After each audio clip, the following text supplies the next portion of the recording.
Is your boss so bad you're willing to roll the dice on a cyber supervisor? I could have started this with saying, there's a new, efficient way of taking a look at supervisor, but I didn't. Joel Patterson, workplace expert who heads up the Vested Group, is back. Hey, Joel, thanks for doing this today. Always a pleasure to be here. It's a lot of buzz about ChatGPT. What is it, and how do you know if it's time to replace your supervisor with it? It's they call it generative AI, meaning that it actually will generate text and copy for you. People are starting to wonder whether or not at some point it will be able to actually tell you what to do all day. Make sure that you're doing your tasks, maybe rewrite some things for you. But I think what people really need to take a look at now is ways that it can make their day simpler. There's a lot of things like, as an example, how many times have you written the same email 10 different times, 10 different ways, because you just don't know how to write it at that moment. Well, you can give like a termination letter or somebody applied for a job that you're turning down. You can just ask ChatGPT to write that for you, and if you don't like the way it sounds, you ask it to write it again.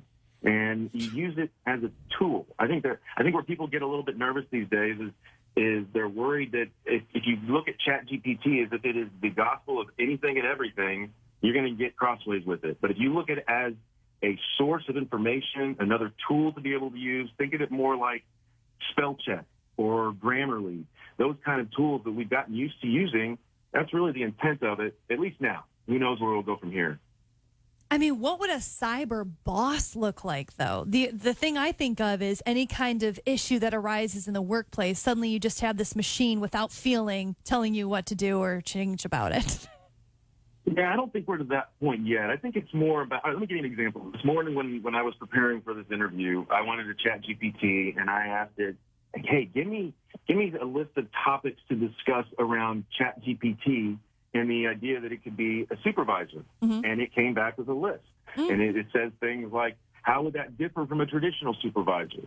How would you use it to set goals and track progress? I mean, these things, how you work through that, nobody's figured that quite out yet. Mm-hmm. But the idea that at some point it can provide some of that guidance in a way that is not full of drama, but it also is missing context, right? It doesn't really understand what else is going on around there. That's, again, why you use it as a tool and as a data point and not as, hey, this is exactly what I'm going to do. Like, I didn't look at the list that it gave me for discussion topics and just start walking down that list. That's not the way you use it, but I can certainly use it as input to what we're going to discuss.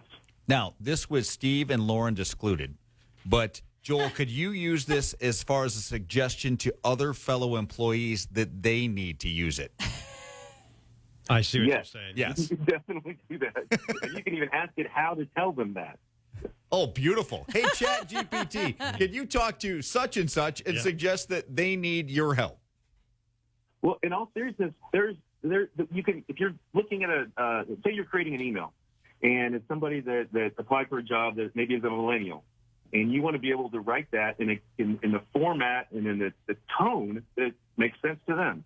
And you just tell it, hey, now write that as if I'm communicating to a millennial. Or you can even say, now write that as if I'm Samuel L. Jackson in Pulp Fiction. And it will change completely. It will write that in the tone that makes sense from what you've given it. And it's really good at it. It's shocking, actually. Listen, I understand that The Terminator is not a documentary, but I believe this is how Skynet got started. Enough. Joel Patterson, workplace expert who heads up the Vested Group. Thanks for your time this morning. Always a pleasure. Thank you.